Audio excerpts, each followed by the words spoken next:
নমস্কাৰ মৰমৰ ছাত্ৰ ছাত্ৰী আৰু মোৰ বন্ধু বান্ধৱীসকল আহোম ক্লাছেছ ইউটিউব চেনেলটোত আপোনালোকৰ স্বাগতম জনাইছোঁ।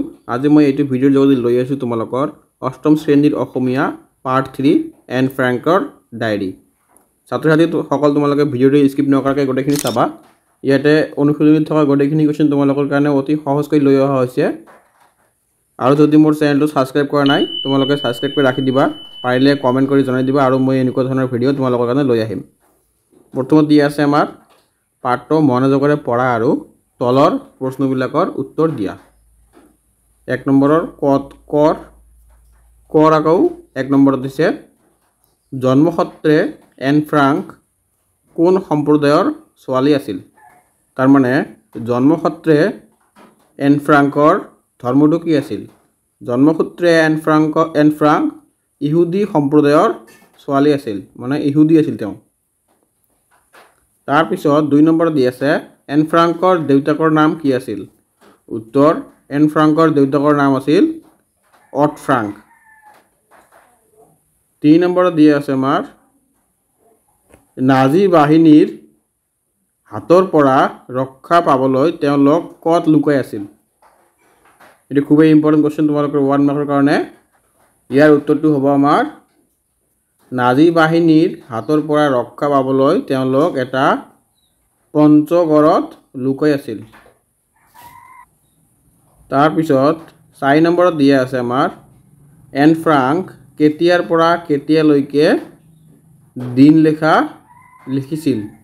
মানে এন ফ্ৰাংকে কেতিয়াৰ পৰা কেতিয়ালৈ ডায়েৰী লিখিছিল।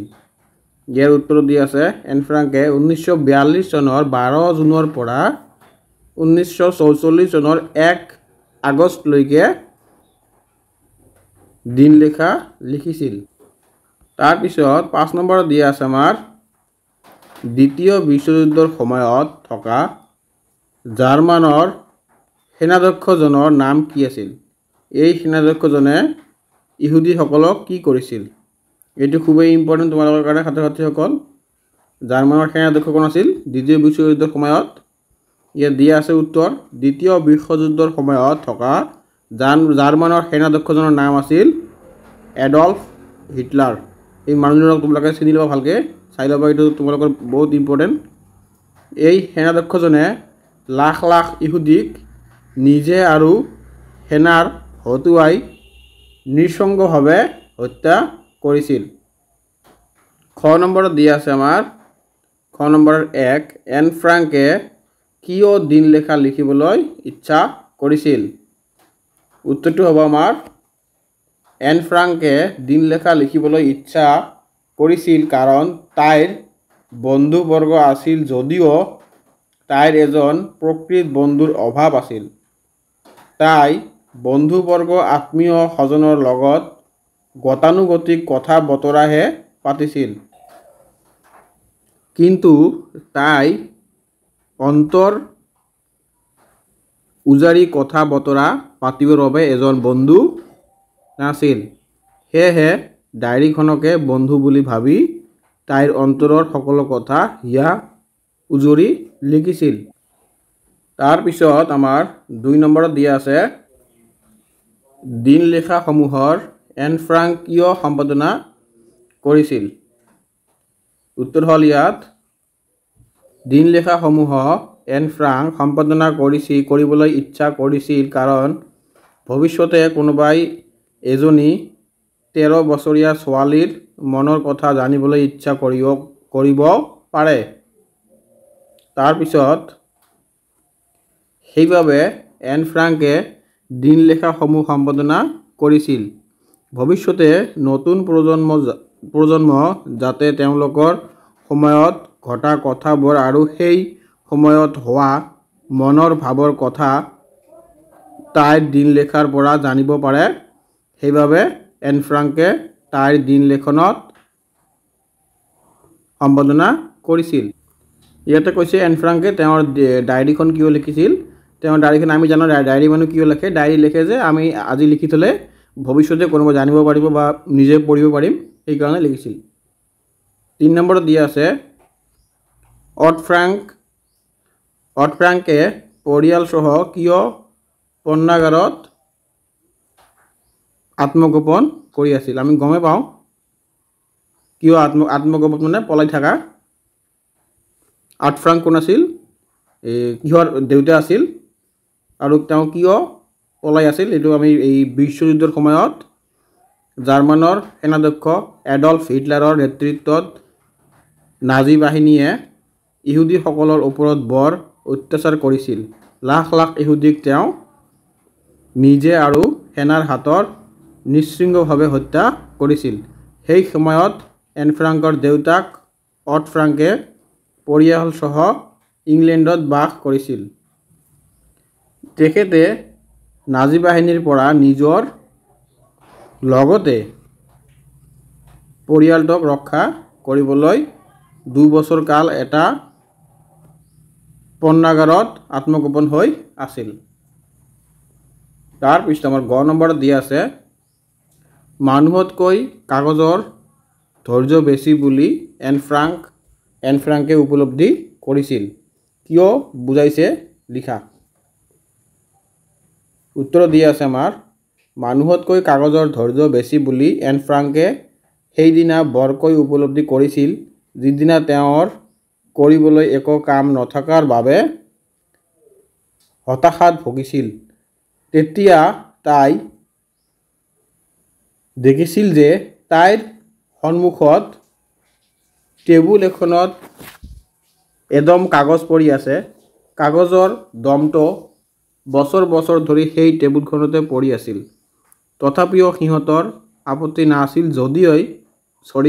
নাছিল। তেতিয়াই তাই অনুভৱ কৰিছিল যে মানুহতকৈ কাগজৰ ধৈৰ্য বেছি। তাৰপিছত আমাৰ ঘ নম্বৰত দিয়া আছে এন ফ্ৰাংকে নিজকে কিয় অকলশৰীয়া বুলি অনুভৱ কৰিছিল। উত্তৰত দিয়া আছে আমাৰ এন ফ্ৰাংকে নিজকে অকলশৰীয়া অনুভৱ কৰিছিল কাৰণ তেওঁৰ এজনো প্ৰকৃত বন্ধু নাছিল। তেওঁ যেতিয়া বন্ধুৰ লগত হাঁহি ধেমালি কৰে সেয়া মাত্ৰ গতানুগতিকহে। তাৰপিছত কিন্তু অন্তৰ উজাৰি সকলো কথা আদান প্ৰদান কৰিব পৰাকৈ এজন বন্ধু অভাৱ অনুভৱ কৰিছিল। 2 নম্বৰত দিয়া আছে আমাৰ তলৰ শব্দসমূহ অৰ্থ শব্দ সম্ভাৱৰত চাই নিজৰ বহীত লিখা। ইয়াতে কিছুমান শব্দ অৰ্থ দিয়া আছে, তোমালোকে চাই ল'বা, এইবিলাক খুবেই ইম্পৰ্টেণ্ট পৰীক্ষাৰ কাৰণে 2 মাৰ্কছৰ আহি থাকে।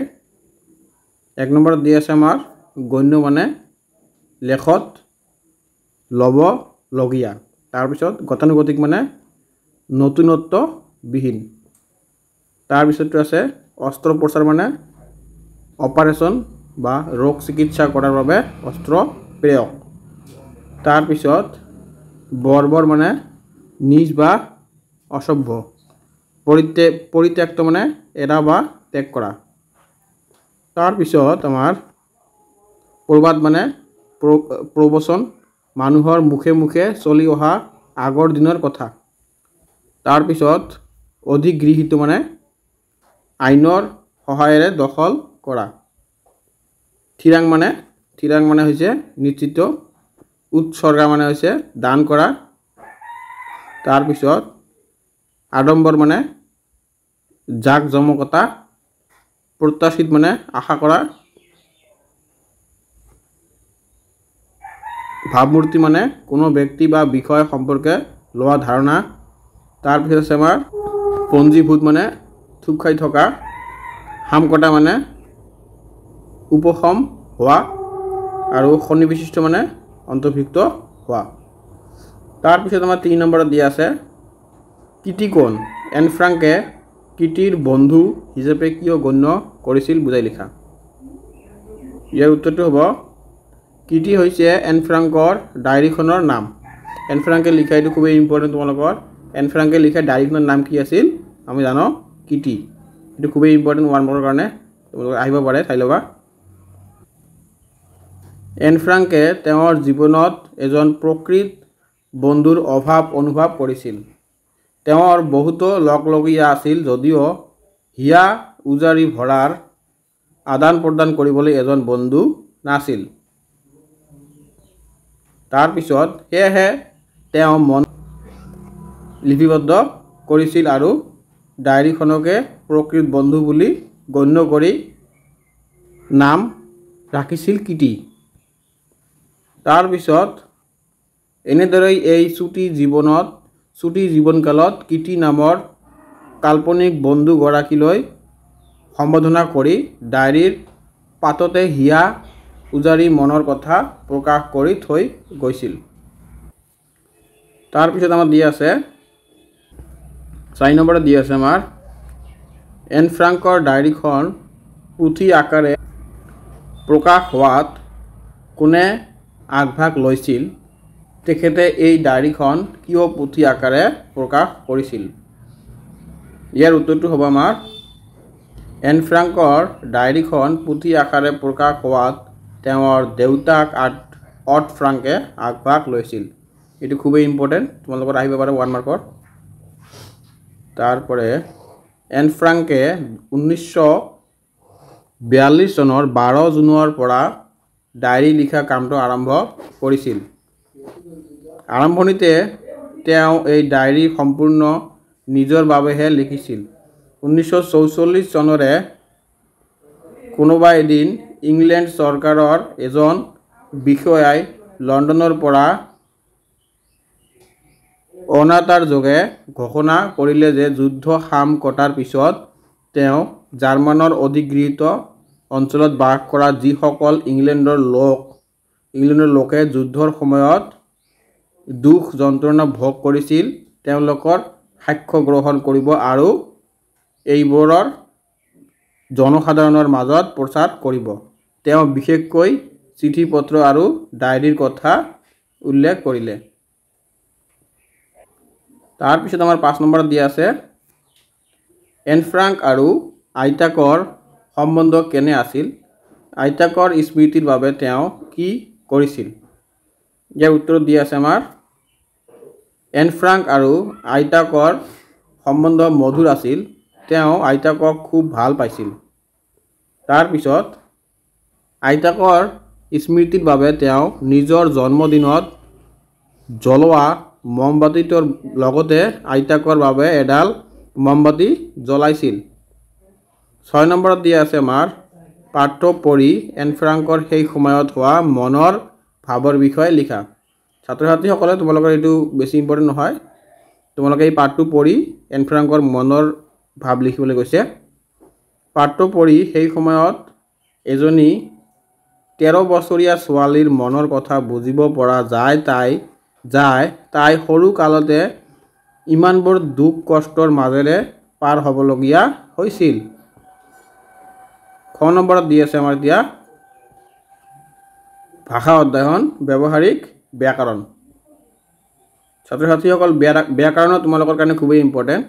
পাঠটোত অধি অনু প্ৰতি একেকেইটা উপসৰ্গ যোগ হৈ হোৱা শব্দকেইটা বিচাৰি উলিওৱা। পাঠটোত কিছুমান শব্দ আছে, এইবিলাক তোমালোকে বিচাৰিব লাগিব। ইয়াত দিয়া আছে অধিগৃহীত, অধিযোগ গৃহীত, অনুপ্ৰণীত, অনুযোগ প্ৰণীত। তাৰপিছত প্ৰতিদিন, প্ৰতিযোগ দিন, প্ৰতিদিন। 8 নম্বৰত দিয়া আছে আমাৰ এতিয়া তলৰ শব্দবোৰৰ বিপৰীত অৰ্থ বুজোৱা শব্দ লিখা। তলত কিছুমান শব্দ দিয়া আছে, এইবিলাকৰ আমাৰ বিপৰীত শব্দ দিব লাগে। যেনেকুৱা আছে প্ৰকাশ, বিপৰীত হ'ব গোপন বা অপ্ৰকাশ। ইয়াত আছে ভোগ, ইয়াত আছে ত্যাগ বা দুৰ্ভোগ। ঠিক তেনেদৰে ইয়াত দি আছে সমাপ্ত, আৰম্ভণি বা অসমাপ্ত।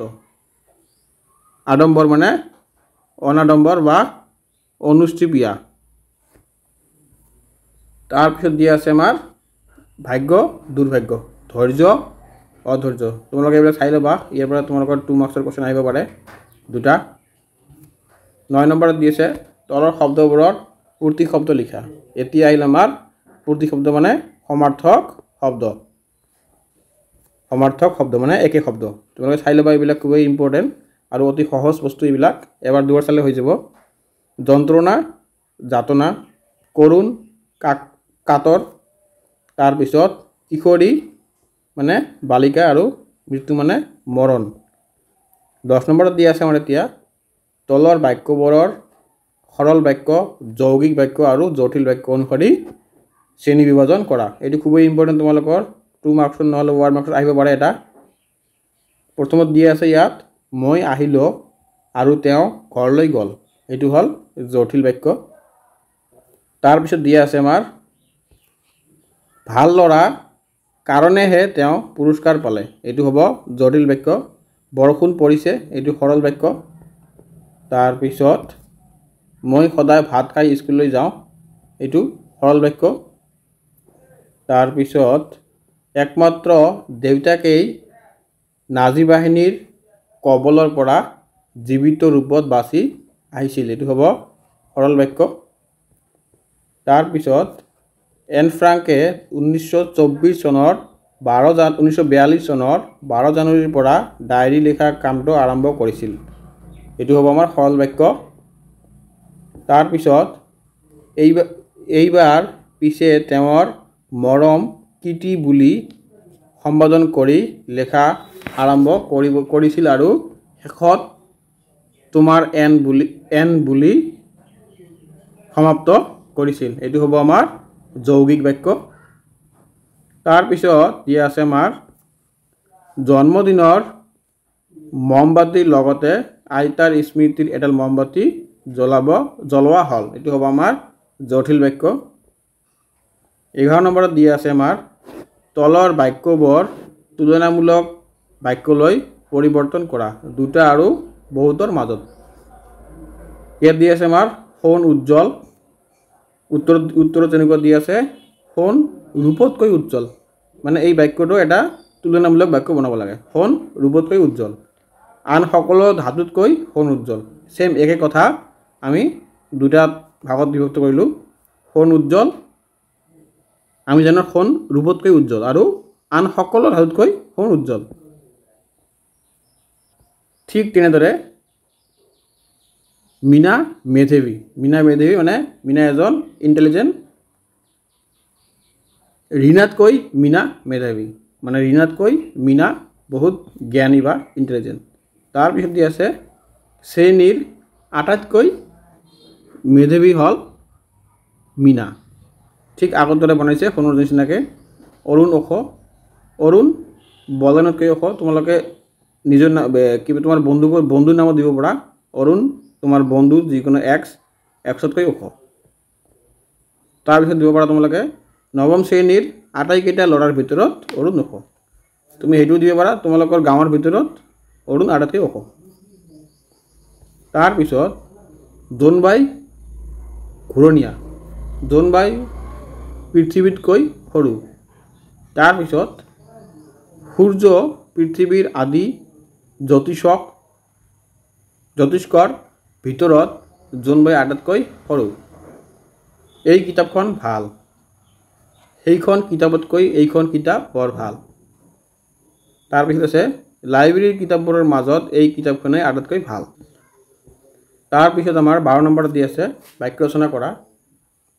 উত্তৰ হ'ল, অনতি পলমে ঘটনাটোৰ তদন্ত হোৱা উচিত। এইবিলাক খুবেই ইম্পৰ্টেণ্ট, তোমালোকৰ 1 নহ'লে 2 মাৰ্কছত আহি থাকে, চাই ল'বা তোমালোকে। হাঁহি ধেমালি, কণ কণ ল'ৰা ছোৱালীবোৰৰ হাঁহি ধেমালিৰে গোটেই ঠাইখিনি সুখৰিত হৈ উঠিছে। তাৰপিছত ৰূপান্তৰিত, তাপ পালে বৰফ গলি পানীলৈ ৰূপান্তৰিত হয়।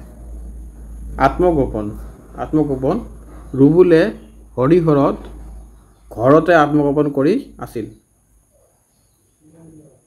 চিঠি পত্ৰ, আজিকালি চিঠি পত্ৰ আদান প্ৰদান নাইকিয়া হৈ গ'ল।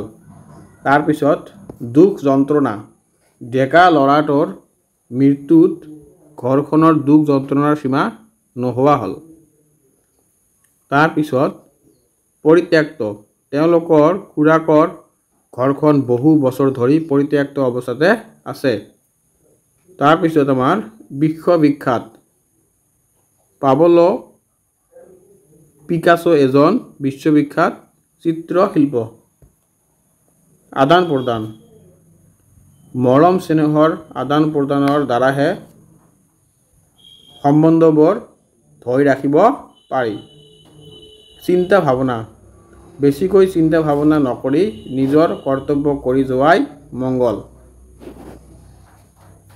তাৰপিছত আমাৰ 13 নম্বৰত দিয়া আছে এন ফ্ৰাংকৰ ডায়েৰীখনে বিশ্ব সাহিত্যত অন্যতম শ্ৰেষ্ঠ স্থান দখল কৰিবলৈ সক্ষম হৈছে। এনে এগৰাকী কিশোৰীৰ বিষয়ে পঢ়ি তোমাৰ কিবা এটা কৰাৰ কথা নিশ্চয় মনলৈ আহিব। তুমিও এন ফ্ৰাংকৰ দৰে তোমাৰ দৈনন্দিন কাম কাজত খতিয়ান বিতংকৈ লিখিবা আৰু পাছদিনা কি কৰিবা সেই ডায়েৰীতেই লিপিবদ্ধ কৰি ৰাখিবা। ছাত্ৰ ছাত্ৰীসকল এইটো কোৱেশ্যন কৈছে তোমালোকে এন ফ্ৰাংকক চাই নিজকে অলপ ইমপ্ৰুভ কৰিবা, মানে তোমালোকে তেওঁৰ নিচিনাকৈ ডায়েৰী লিখিবলৈ কৈছে। এইটো দি আছে এনচাৰ, নিজৰ দৈনন্দিন জীৱনৰ অভিজ্ঞতাখিনি নিজৰ ডায়েৰীতে টুকি ৰাখা, মানে লিখিবলৈ কৈছে তোমাৰ ডায়েৰীখনতে। 14 নম্বৰত দিয়া আছে দলত বহি নিজৰ অভিজ্ঞতা প্ৰকাশ কৰা আৰু লগৰীয়াৰ কথা শুনা। ক নম্বৰত দিয়া আছে আমাৰ এতিয়া ইয়াত কোনো কামত বা পঢ়া শুনাৰ ক্ষেত্ৰত বন্ধু বান্ধৱীক সহায় কৰা। উত্তৰত দিয়া আছে এই বিষয়ে তোমালোকে নিজে চেষ্টা কৰা। ছাত্ৰ ছাত্ৰীসকল এইটো তুমি এনেকৈ লৈ আহিছে, বেছি ইম্পৰ্টেণ্ট নহয়, তোমালোকৰ পৰীক্ষাত নাহে এইবিলাক কোৱেশ্যন। খ নম্বৰত দিয়া আছে আমাৰ পেলনীয়া বস্তুৰে কামত অহাতকৈ কোনো বস্তু সাজি আৰু তাক ব্যৱহাৰ কৰি। উত্তৰ দিয়া আছে আমাৰ এই বিষয়ে তোমালোকে নিজে চেষ্টা কৰা। তোমালোকে ছাত্ৰ ছাত্ৰীসকল নিজে চেষ্টা কৰিবা, এইটো বেছি ইম্পৰ্টেণ্ট নহয় এই কোৱেশ্যনবিলাক, তোমালোকে মুখস্থ কৰিব নালাগে। গ নম্বৰত দি আছে বাতৰি কাকতৰ শিশু শিতানৰ ভাল লগা গল্প সাধু পঢ়ি। এইটো দিয়া আছে, এই বিষয়ে তোমালোকে নিজে চেষ্টা কৰা, এইটো তোমালোকে কৰিব নালাগে, মুখস্থ কৰিব নালাগে, এই পৰীক্ষাত নাহে তোমালোকৰ। সাহিত্যৰ চৰ্চাবোৰে অনুষ্ঠিত কৰা শিশু প্ৰতিযোগিতাৰ বিভিন্ন শিতানত অংশগ্ৰহণ কৰি। এইটো নালাগে তোমালোকক কৰিবলৈ, বেছি ইম্পৰ্টেণ্ট নহয় এইবিলাক। ঘৰত অনুষ্ঠিত কোনো উৎসৱ পাৰ্বণত অংশগ্ৰহণ কৰি তোমালোকৰ বন্ধুৰ লগত বহি উক্ত কাৰ্য উপলব্ধ কৰা। 15 নম্বৰত দিয়া আছে আমাৰ এন ফ্ৰাংকৰ ডায়েৰীয়ে পাঠত মন আটক শব্দত যুক্ত হৈ থকা তলৰ খণ্ড বাক্যবোৰ ব্যৱহাৰ কৰি বাক্য ৰচনা কৰা। এইটো তোমালোকৰ ইম্পৰ্টেণ্ট আছে, চাই ল'বা তোমালোকে। উত্তৰ দি আছে মন পা মানে মন বুজা। হতকাই মানুহৰ মন পোৱাটো বৰ কঠিন, মানে সহজতে মানুহৰ মন পোৱাটো, এইটো হতকাই মানে সহজতে হ'ব, এইটোৰ সমাৰ্থক শব্দ সহজতে হ'ব, তোমালোকে চাই ল'বা। তাৰপিছত আছে আমাৰ মন বান্ধ, মানে মন দমা। আমি নিজৰ মন বান্ধি আগুৱাই যাব লাগিব, মানে কিবা এটা কামত আমি মনোযোগ দি কৰিব লাগিব। আমি জানো আমাৰ মনটো বহুত ঘূৰি ফুৰে, কিবা এটা কামত আমি কৰিব বিচাৰিলে আমাৰ মনটো বেলেগ জেগাত যাই কিনে ভাবি থাকে, সেইকাৰণে আমি মন বান্ধি কিবা এটা কাম কৰিব লাগে। তাৰপিছত আছে আমাৰ মন পুতি লাগ, মানে মনোযোগ দি লাগ। ছাত্ৰ ছাত্ৰীসকলে পঢ়া শুনাত মন পুতি লাগিব লাগে। তাৰপিছত আছে আমাৰ মন মৰা, মানে নিৰানন্দ হ, মানে দুখ কৰা। লোকৰ কথা শুনি মন মাৰি একো লাভ নাই, মানে মানুহৰ তোমাৰ দুৰ্নাম ক'বই বা বেলেগৰ দুৰ্নাম ক'ব, সেইবিলাক কথা শুনি মন মাৰি থাকিব নালাগে, এইবিলাক ইগন'ৰ কৰিব লাগে। মন কৰ মানে ইচ্ছা কৰ, কামত মন কৰিলেহে কামত কৃতজ্ঞতা লাভ কৰিব পাৰি। তাৰপিছত আছে আমাৰ আটক কৰ, মানে আবদ্ধ কৰ। চোৰটোক ৰাইজে মিলি আটক কৰি থৈছিল। তাৰপিছত আটক ধুনীয়া, মানে অসাধাৰণ ৰূপে ধুনীয়া। নিৰ্মলাই ঘৰটো আটক ধুনীয়াকৈ সজাই থৈছে। ছাত্ৰ ছাত্ৰীসকল মই ভিডিঅ'টো ইয়াতে শেষ কৰিলোঁ। তোমালোকৰ যদি ভিডিঅ'টো ভাল লাগিছে আৰু এনেকুৱা ধৰণৰ তোমালোকে ভিডিঅ' পাব বিচাৰা, মোৰ চেনেলটো ছাবস্ক্ৰাইব কৰি ৰাখিবা। পাৰিলে কমেণ্টত জনাই দিবা, তোমালোকক যদি কোনো কুৱেশ্যন বুজি পোৱা নাই মোক কমেণ্টত জনাই দিবা, মই তোমালোকৰ কাৰণে লৈ আহিম। আৰু শ্বেয়াৰ কৰিবা তোমালোকৰ বন্ধু বান্ধৱীৰ কাৰণে। ধন্যবাদ।